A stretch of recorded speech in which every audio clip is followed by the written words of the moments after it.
Would you kindly introduce yourself to our audience? Hi, my name is Jasmine Shih on behalf of IASC, World Changers Organization, on behalf of Dr. Gabriel. And I am delighted and honored to be here. And I'm also representing the world organization called Yi Kwan Dao, as well as my own company called Agapo. Very good. Thank you so much for being here. And from your perspective, why is this conference significant at this moment in time? The world is in a very challenging situation at the time. We need more love and peace and understanding, and we need to absolutely create more abundance and kindness for people. We are facing with a lot of various wars and conflicts, and it requires we to come together as people. As Wilkin mentioned earlier, I wore this, he can do it, she can do it, so why not me? And I also bear my own cross because these days we have to really seek higher wisdom to make sure we treat each other well. Every interaction, every word we speak, every action we take, it has to be out of kindness and love. I agree. And what idea or message or exchange from today's conference resonated with you most? Everything. I really was inspired by Dr. Mark Burns' message to start. I'm so grateful he started this organization at this time because the world is so diverse with various cultures, different religions, different dogma, but we come together under the spirit of higher God and Allah or Buddha. However we see it, it's about us as humans carrying out the higher spirit's will and actions that will be done. Then there's also obviously, Dr. Gabriela, because I feel that he's marrying technology. I'm from Silicon Valley as a women technologist. So to me, that technology is a way to lighten people's burden on everyday living. For instance, we don't farm anymore. We farm, but not with our hands and feet often. We actually use machines, just like we have airplanes, can bring people closer, faster. Mobile telecommunication, in the future will be quantum communication. So all the technology is helping us to communicate better. So our job is to communicate with the right messages. So I think between Dr. Gabrielle with the Constitution, the Federation of the AI and Quantum Era, and Dr. Burns' of call to unite us together in spirit, it is very inspiring. Those are two that resonates with me the most. Yeah. Looking ahead, what do you see gatherings like this? How do you see that it contributes to the future of interfaith and intercultural cooperation? The value is immense. I travel around myself. I lived in Africa, in Ghana. I'm from Taiwan originally. I live in California, but for over the last 12 years, amongst my friends, besides all the venture capitalists, I travel the most. And when I travel, I do more than just business. I talk to the senators, I talk to the congressmen, I talk to the street vendors, I talk to the guy who sells the hot dogs on New York streets. I love the DC scene as well, to really understand what we're all trying to achieve, to exercise understand. So gathering like this, multicultural, multi-religion, multi-races even, and it's just amazing how we are all the same. We all, have red blood, bleed under us, and we're just humankind. And it's just nice to be hanging out with your own kind and to learn each other's similarities and differences, and to support each other and to motivate each other so we can all live better lives together. I agree. Thank you so much for taking the time to speak with us. It's been a pleasure to talk with you today. Thank you so much for interviewing me. I really appreciate it. Of course. Thank you again, Jasmine. Thank you.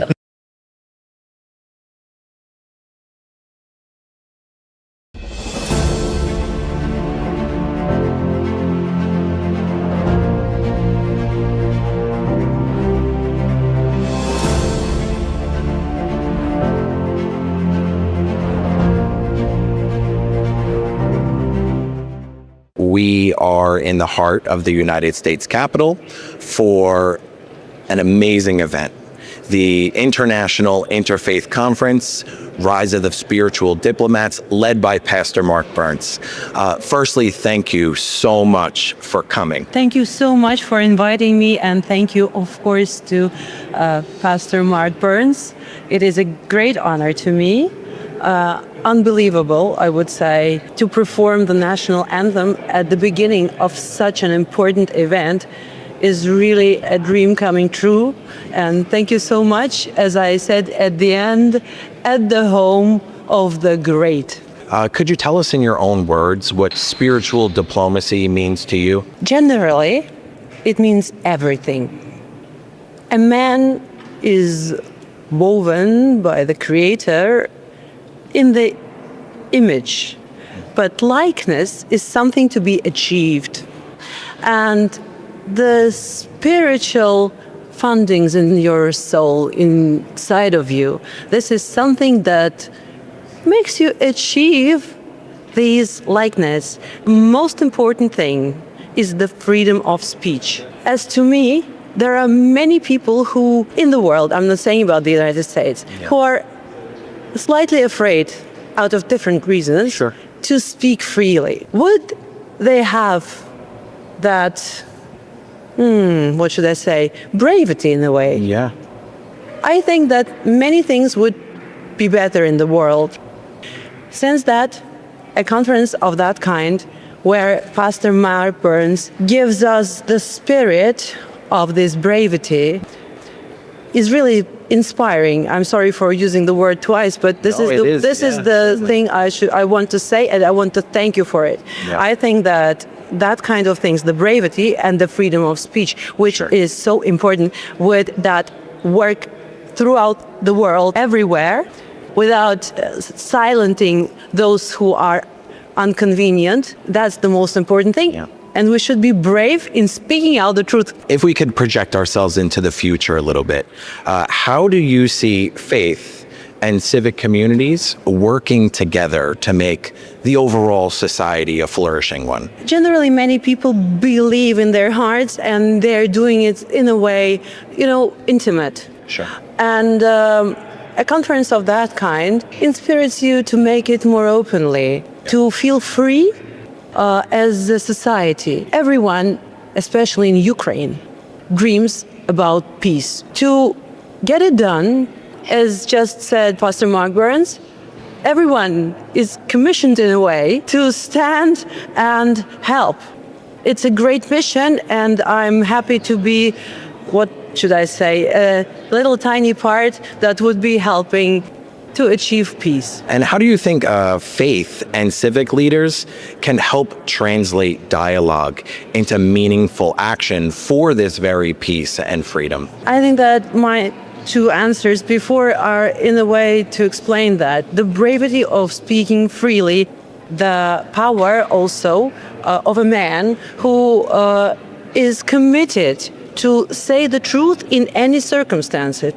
This is probably what is so important in the world right now, and a conference of that kind is absolutely unique, because we are all, everyone who is sitting in the hall has this dream, making us more powerful, giving us courage, bravery. I think this is what makes this conference so important, and right at the moment where not only Ukraine but also Israel needs peace. I hope that this is the beginning of a very big and successful way, because it's something you achieve. Even if it's achieved, peace, you have to struggle and fight to keep peace flourishing. And that's I think the mission of the project. Yeah. It's like a process that we all have to partake in all the time, using your voice, like you said, being confident and having that bravery to do that. And ultimately, hopefully, as an entire society, we can relate to each other on a human level instead of some of the barriers that we may bring to the table sometimes. So thank you. Everything we have gives us God, and the power and the courage and everything else. It is that I think sometimes it's a spell over a person who pulls back a little bit and doesn't have bravery to speak out and to feel free to achieve great things. And I think that Pastor Mark Burns is breaking the spell Sure. in seconds. Yeah. So thank you so much for inviting me. It's really an honor to me. Yeah, of course. And based on your work, how has your experience molded this perspective that you have? At the moment, we all in Ukraine suffer a lot of what is going on. Personally, while living in Ukraine, and also for those brave soldiers who stand in the front line right now.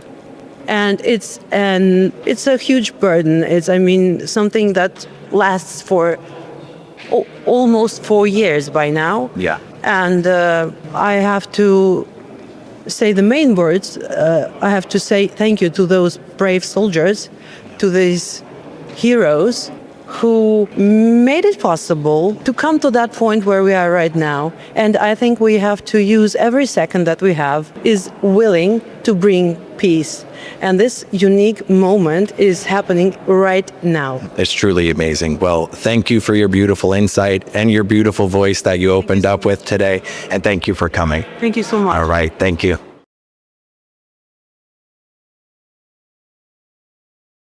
Now it is an honor to introduce Congressman Gus Bilirakis of Florida, recognized as one of the most effective lawmakers in Congress. He's a steadfast champion for international human rights and will speak on the importance of protecting religious freedom against discrimination worldwide.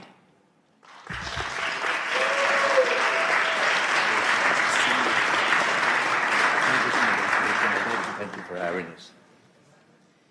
Thank you so very much. And I want to thank my good friend Matt. He's so right about these issues. We have a lot of things in common. We have to work together for the good of society, humanity. And you talked about, Matt, you talked about your wife, Mercedes' father, that was probably a political prisoner in Cuba. But this shouldn't happen in our hemisphere. And President Trump is doing something about it. We have hope now. And, Cuba is 90 miles from just south of Miami. And that's in our hemisphere. Venezuela, same thing. We need to take care of our people and make sure that they have freedoms and opportunities to succeed. So we appreciate President Trump as well. We gather here today, folks, on Capitol Hill for a truly remarkable occasion. The International Interfaith Conference, the rise of spiritual diplomats. Thank you so much for attending. Please, again, before I begin, I want to extend my deepest gratitude, Pastor Burns. Pastor Burns, thank you for your vision and for your tireless leadership in organizing this great summit.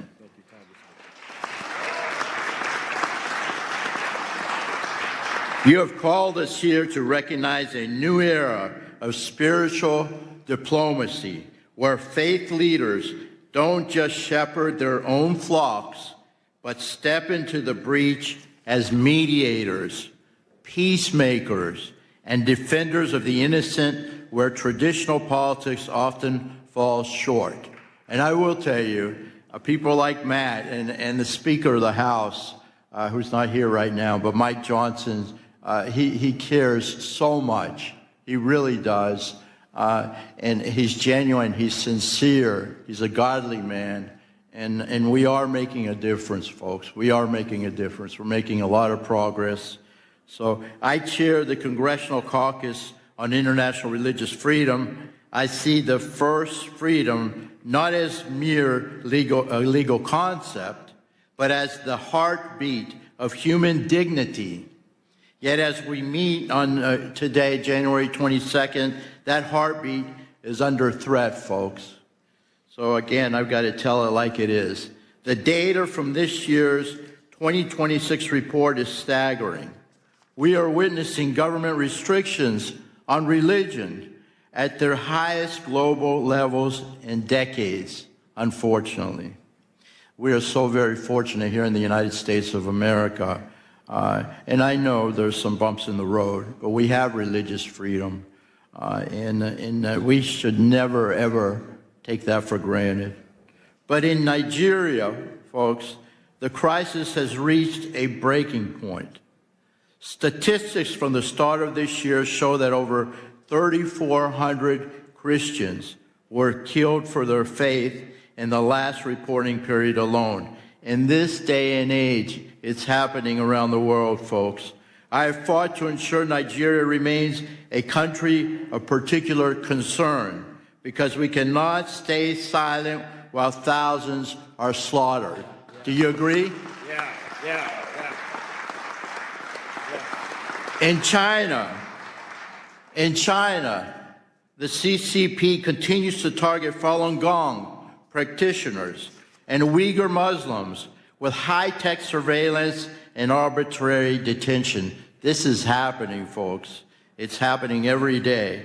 China currently leads the world in the arrest and sentencing of believers. I mean, they're not spreading it. They're just practicing their faith, their religion. And in some cases, it's meditation, what have you. But they should be free to do so. In Pakistan, the shadow of blasphemy laws still hang over Muslim minorities. The Ahmadiyas and Christians turning private faith into public death sentence. Unbelievable. Global anti-Semitism. We must confront the reality that Jews are facing a resurgence of hate that we once promised would never, ever happen again. But it's happening now, folks, before our very eyes. We must stop it. The challenges we face are not only legal, in which regimes weaponize the laws to crush dissent, but also social, as tolerance breeds in the vacuum of silence. We must not stay silent. We must act, folks. And that's what we're doing in this Congress. This is where the spiritual diplomat comes in. You are the ones who can reach the places a secular envoy cannot. You speak a language of universal values, justice, peace, and the sacredness of life that resonates deeper than any treaty. You're the ones. We can do this together. I'm Greek American, and we say, Oli Mazi, all together. We can do this together if we stick together.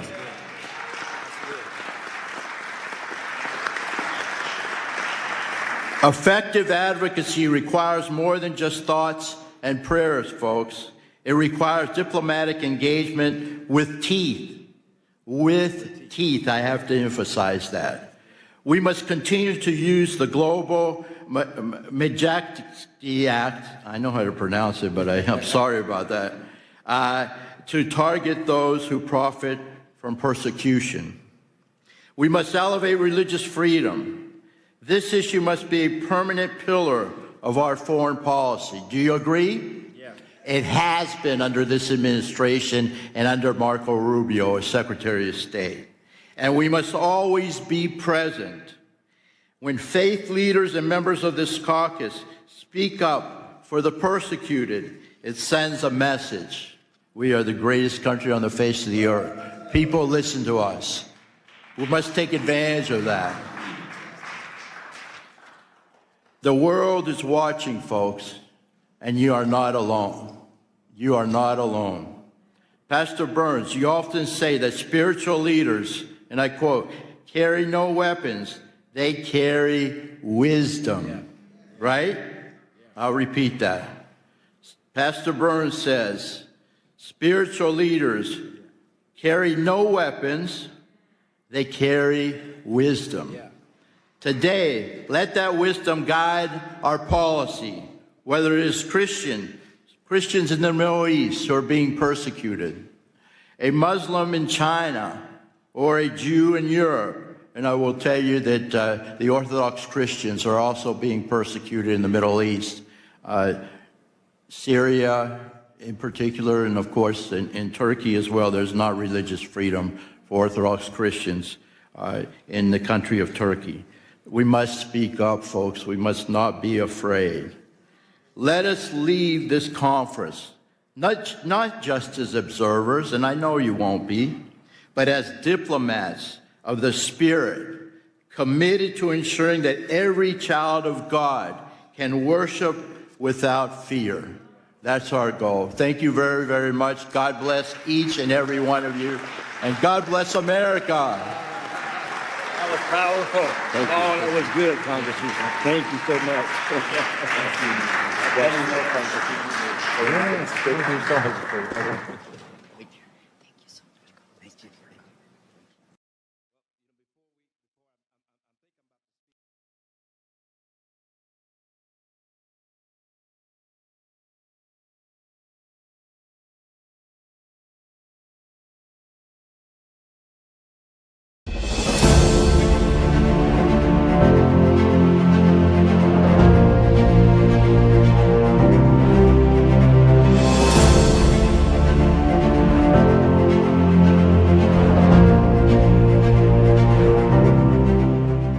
Thank you for your taking a moment to speak with us today.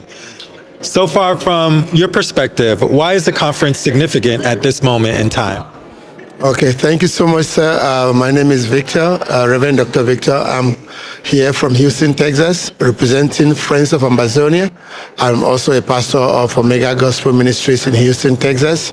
And the conference is very, very significant because it speaks for the minority, it speaks for the suffering, it speaks for those who cannot have a voice for themselves. And I think that as a religious worker or somebody working for the Lord, I should participate because it will help me also learn more on how to advocate for the less privileged. So what idea, message, or exchange from today has resonated with you the most? Oh, wow. What has resonated with me from the messages of today is that I've come to learn, being in a service like this or in a conference like this, I was hearing from imams, from people from the, let me say, the Muslims faith, the Buddhists. And so I see now that even though we tag some religious groups as though they commit a lot of crime, but we see that in the heart of every religious group, they are the good people who want peace. And they are the good people who really want to have the world a peaceful place. And so I see that it's just that in every society there are always going to be bad people, but I think the core of everything is that we as humans, our plight is to see that everybody lives peaceably and in a world that is free. I think that's what I drew from here today. So the conference highlights the concept of spiritual diplomats. How do you see this initiative contributing to positive change in society? Oh, wow. I believe this is the best. This is the best initiative that I've ever come across because that is what I stand for right now. I am here representing the Friends of Amazonia, advocating for the people of Southern Cameroons who are being marginalized, killed, men, and there's just a lot of war going on in our world today, especially with us in Southern Cameroons. But from this conference, I can see that the men of God, the women of God, they are the ones that can mediate in every conference or in every conflict without any problem, because like Mark Burns says, we don't have weapons, but we have the wisdom of God to be able to mediate and bring peace around the world. And I think that's very important. And I think that's what each of us is taking out of here. Looking ahead, how do you see gatherings like this contributing to the future of interfaith and intercultural cooperation? I think it's a good initiative to coordinate, to cultivate and move ahead. We read, and I think it will go a long way. I heard him already talking of other conferences made that will come up. I think it's an initiative to encourage, because it's bringing together men and women of God of faith and challenging them. I recorded a little bit of his message just to inspire myself, challenging us not just to be talkers, but doers of what we've heard. We have to go out there and mediate. It may be risky, but we have to take the risk to save the lives of millions of people around the world. Thank you for sharing your insight and your wisdom with us today and for attending the conference. And I think there's a lot of meaningful work you do. So is there anything else that you would like to let the audience know, your overall impressions of the conference today? Yes, my overall impression is that we are very grateful unto the Lord for raising men like Pastor Dr. Mark Burns, who stand in the gap to bring people together like this so that he can send them. In fact, he really put the right name, spiritual ambassadors, or diplomats. With spiritual diploma, with spiritual ambassadors, to carry out the message of the Lord Jesus Christ out there, and to be able to know that peace is what the world needs, and politics has failed us to give us peace. Weapons cannot give us peace. I think the love of God is what will bring the peace that the world needs, and that is the message we are taking here to the world. Thank you so much. God bless you for this time. Thank you so much.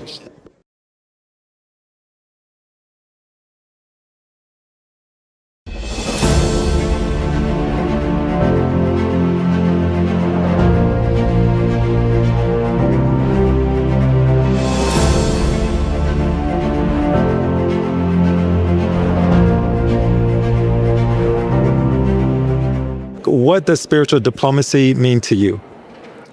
From what we've seen here today and from the discussions going on so far, we've seen where we need to take our faith and the faith-based organization out of politics and be able to weave all we believe in to protect humanity, to have rights, freedom to worship, to right to live anywhere you want to live in the world, and to be able to discuss with one another, not based on your political leaning, but based on our individual beliefs.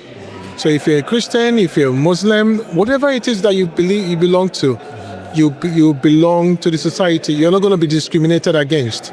So spiritual diplomacy will inform that human beings are going to be looked at not from their political leanings, but also other factors that affect their lives, and not minding what they believe in spiritually. Yeah, very good. I think we all have a common connection in that regard. Absolutely. Everybody has a faith. Even those who don't believe in anything, they are theists. They still don't believe there's a God, but those who believe in a God, either you're Muslim, Jewish, Buddha, Islam, whatever it is, you have a right to live in any part of the world you want to live in any society, without discrimination, without fear of persecution, and who want to reach out to those who are suppressing others.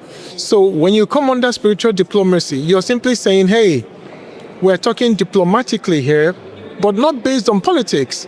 We're not going to offer you money. We're simply saying, allow those who have a spirituality to more or less worship the God they believe in without persecution. And that is what I think the whole essence is all over the world. Now, if you go to Nigeria, if you go to Ukraine, if you go to Russia, if you go to China, if you go to North Korea, you're going to have different sects, different people who are claiming that they don't have right to the freedom to worship or in what they believe in. And I believe that is wrong. And America, as a great country it is, we're here in the hallowed chambers of the Capitol Hill in one of the caucus halls, discussing how to liberate people all over the world, how to save lives all over the world. And I think it is amazing that somebody who is somewhere off in South Korea doesn't know that today, or in Nigeria, that we're bringing a diplomacy that will make sure that his life or her life is protected, not minding what spirituality she believes in. Yeah. As we look to the future, what opportunities do you see for faith and civic communities to work together for a positive social impact? Oh, definitely. There must be a meeting point. There must be a synergy. We must be able to work together to deliver that which will bring about our renewed spirituality, which will bring about our renewed in faith and in hope, that will not only build a better society, it will build a political system that will require that, like I said, nobody's persecuted. What we want is a prosperous society, a society that will thrive, not only in politics, but in our spirituality. And mind you, spirituality is going more after what you believe in. Today, I overheard people talking about what we are as a people. How morally right is it to say you're a man or you're a woman? Is that part of what God says as being a spiritual person? What do we have in child protection in terms of our spirituality? How does that affect the society in terms of what we believe in? So I think that that collaboration between the civil society, between the political groups, between the spiritual groups, will help in making sure that the society is a better place.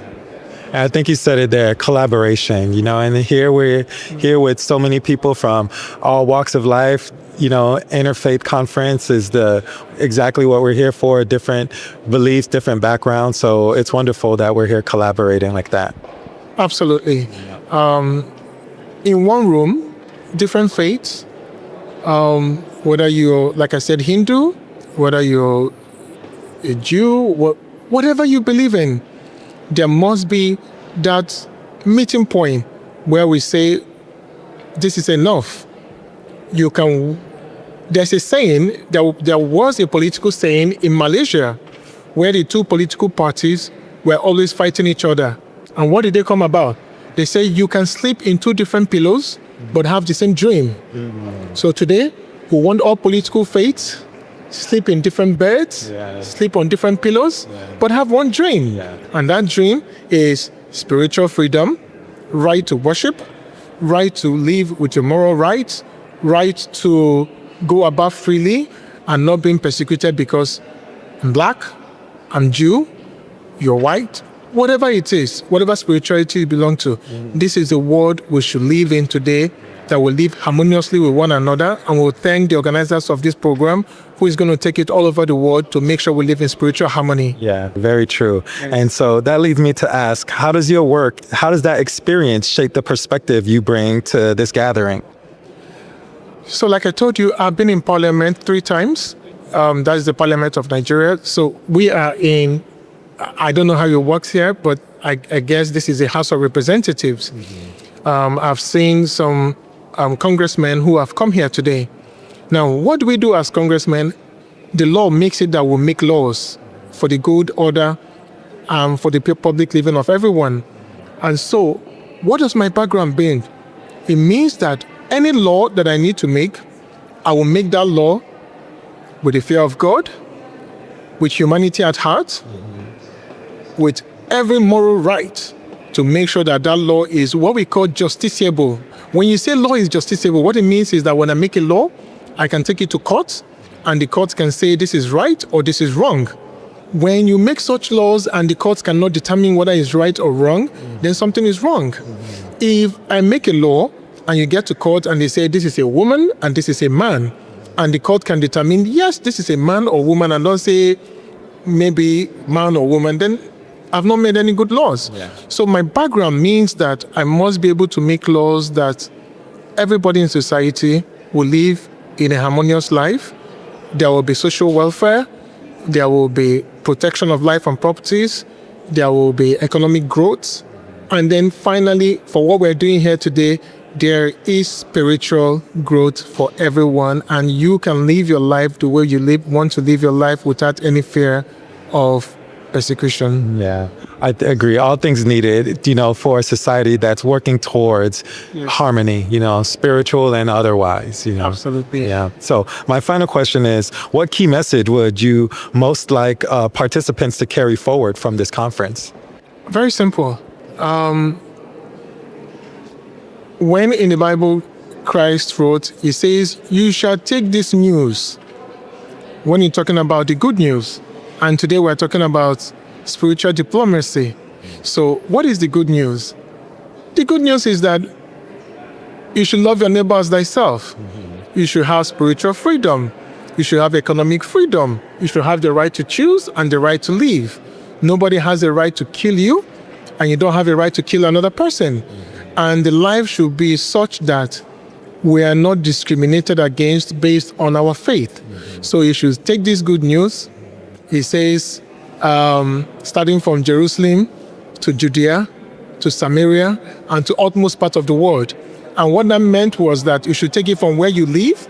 So we're in DC, and it's happening in DC. He said the next one we're going to Mar-a-Lago in Florida. From there, you should take it all the way to utmost part of the world. What does that mean? You should take it to Korea. You should take it to Nigeria. You should take it to Africa, to Asia, to all parts of the world where we're simply saying, you must live harmoniously with one another. Do not kill one another based on their faith.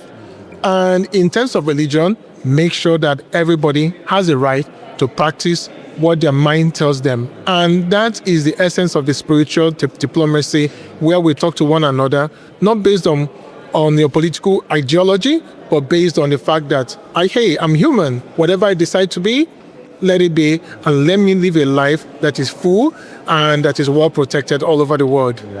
Yeah.